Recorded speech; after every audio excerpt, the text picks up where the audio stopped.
this crisis in particular is one that will require a response from all of government. And that's because it's really not a typical downturn. This is a downturn where a full employment economy suddenly experienced mass unemployment due to this external shock, really a natural disaster.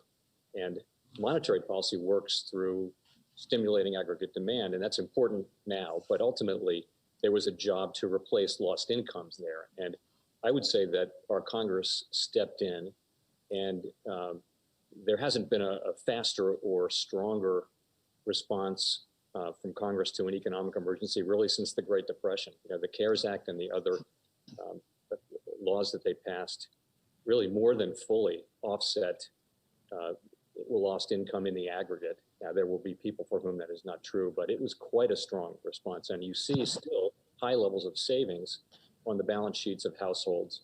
And we've sort of not experienced the downside cases that we were quite worried about of mass insolvencies of companies and businesses. And so far so good, I would say.